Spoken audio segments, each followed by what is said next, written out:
have agreed to trade him to the Colts for a 2021 third-round pick, a conditional 2022 second-round pick that could turn into a first. That, according to Chris Mortensen and Adam Schefter. Max? I know you and Carson Wentz have a special relationship, so tell me this. Do you think the Eagles are the losers in this deal? I can't believe that's a question. Of course they're the winners here. Or they are certainly a winner here. The Eagles took a contract. Wait, I said are the Eagles the losers? No, they're the winners. They're the winners. They're not the losers. They're the winners. Okay. They had a contract that looked immovable to me. They had a guy who I pointed out, They had a guy who I pointed out through the second half of 2019 was regressing shockingly. And then we saw it continue in 2020 to the point where he became the worst starter at the position in football. He was the worst quarterback in the NFL, the worst starting quarterback. And then, you know what happens to the worst starting quarterback in the NFL? They lose their job. He was so bad, he was the worst starter, and then he wasn't a starter anymore. That's how bad he was. And they have that contract, his guy in his fifth year, who was so bad that he lost his job. And that guy has an elite contract. He has the contract of a top 5 quarterback. He has the contract of a guy who's not only supposed to not make as many mistakes as he did, not be the worst guy in the league, not lose his job. He has the contract of a guy who's so good he's supposed to make up for other deficiencies on your team. That's why you're able to pay him that money. That's the, Donovan McNabb type thing, Stephen A., in Philadelphia. And when that guy is the worst starter in the league and loses his job, how do you even move that deal? They moved the deal and got a third-round pick this season. I want to point out, they couldn't even get a second-round pick this season. But they did get a third, and they have a conditional second-round pick where if Wentz doesn't lose his job in Indianapolis, they're going to wind up with a first. Of course they didn't lose the deal, Stephen A. They took a guy who's going to take this player and got a third and a second, potentially a first. That's a win. I think you're completely wrong about this on several fronts. Number one, we don't know how good the Philadelphia Eagles are going to be because Jalen Hurts only completed 52% of his passes, and we don't know what kind of quarterback he's going to be. He wasn't lights out. He was 1-3 as a starter. He certainly showed potential. He certainly had big plays. Obviously, he's got wheels. He can move without the ball. He can run the football, and as a result, he galvanized the troops to some degree. But in the end, we don't know what the hell the Philadelphia Eagles are going to be, which is something we'll get into later. But let's look at the Indianapolis Colts. They were a top 10 offense and a top 10 defense. They lose a quarterback in Phil Rivers that threw for over 4,000 yards, 24 touchdowns and 11 interceptions, but he was a relatively stationary target, very immobile. He wasn't a threat to run the football against anybody. Got rid of the ball relatively quickly. We'll give him credit for that. But basically, he was on the tail end of his career, which is proof because he just retired. Having said all of that, what do you have? You have a running game led by Jonathan Taylor, who's a 1,000-yard rusher.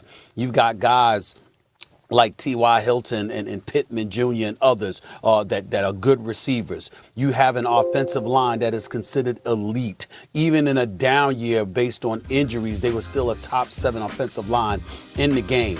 And Carson Wentz is coming from a team where he was sacked 50 times, a team that surrendered 65 sacks. That is the Philadelphia Eagles, albeit to some degree it was his fault because he held on to the ball too damn long.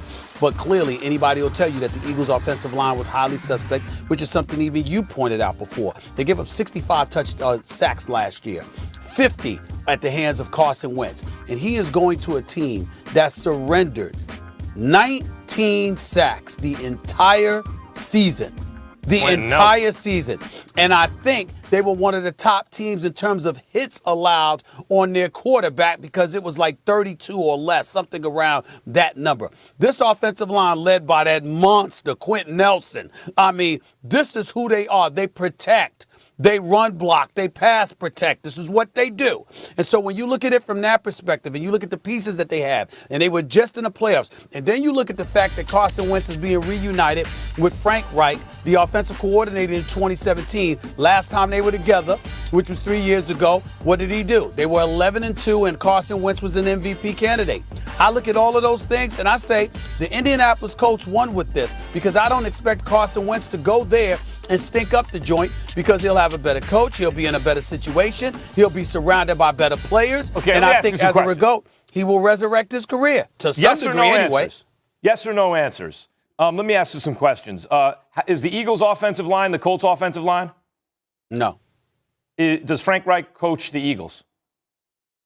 Does he coach the Eagles? No, he coaches the Colts. Right.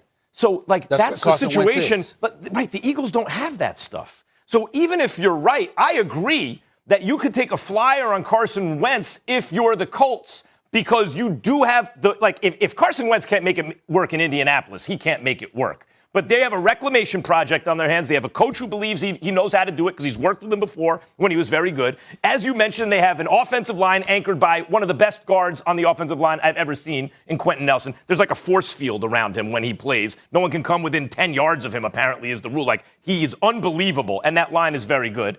You mentioned the running game. You mentioned a lot of stuff. The Eagles don't have those things. The Eagles don't have them, so Carson Wentz doesn't work there. He may not work in Indianapolis, but as you point out, they have a shot. But he doesn't work in Philly. So what did the Eagles wind up getting for a guy who simply doesn't work there? And by the way, divided the locker room. You know, was talking to the press, or certainly whether or not he was leaking. I find it hard to believe he wasn't. When it would come out, Carson Wentz will demand a trade. He has no interest in being a backup. He'll want to trade if he's a backup to Hurts the day that Hurts is starting for the first time in the NFL. That kind of undermining influence in the locker room, in addition to a situation that doesn't work given the team, means the Eagles got to get rid of him. They got to get out from under that deal, right? So the fact that they were able to do it is one thing. The fact that if it works for the Colts, as you suggest it could, or that maybe even that is likely, the Eagles are going to get a third and a first? Oh, my God. I thought they were going to have to give up stuff to move that contract. Why would they get a first? Why would they get a first? Because it's a conditional second. The condition is, remember when we were joking about this yesterday, what are the conditions? The condition is, I think, 70 or 75% of the snaps. In other words, if Carson Wentz stays healthy and keeps the starting job, that second turns into a first. Mm-hmm. And even if it doesn't, a third and a second? So, Stephen A., even if they don't draft a quarterback, if they say, let's give Hurts a look for a year without a quarterback competition, maybe we'll just bring in a veteran starter to compete with Jalen Hurts, they still have draft capital to draft a quarterback next year if they want. Yeah. But what you're doing is making the case that the Eagles are justified in letting go of Carson Wentz. Nobody's disagreeing with that. But when the question is being asked, are the Eagles losers in a Wentz trade, I'm comparing them to the benefit that the Colts get from it. And if the Colts get a starting quarterback who shines and leads them to the playoffs and potentially Super Bowl contention because they're one of the top teams in the AFC, then I consider that a win. Even though the Eagles were absolutely right in getting rid of Wentz because they don't have the personnel that the Indianapolis Colts have, it still doesn't negate the fact that the Colts ended up better off because they're going to be a better team. They're going to look better. They're going to be in the postseason, and they're going to have a quarterback who's age 28 and moving forward because they got the right coach in place to coach him and the right organization led by Chris Ballard to oversee him. I think that's where you're answering the question. Yep, you're betting on Wentz, and that's possible. I'm betting on the Colts. I'm betting on the Colts. Well, except that Wentz really does have, like, Reich and DeFilippo reportedly thought they needed to build him back up from the ground up. Yeah. So if they can Doesn't do that, mean they're better off than the Colts. If they can't, they're better off with Phillip Rivers. There's an important note. There's an important note I want to mention before we close out here. The Eagles are now on the hook for $33 million. That's the biggest dead cap hit after trading a quarterback in NFL history. Yeah. I will leave you with that. We will discuss this a little bit later. Ryan Clark will join us. Wentz will no longer be in Philly. Max spending all the cash. So do the Eagles have the worst QB situation in the NFC East? We'll look at it.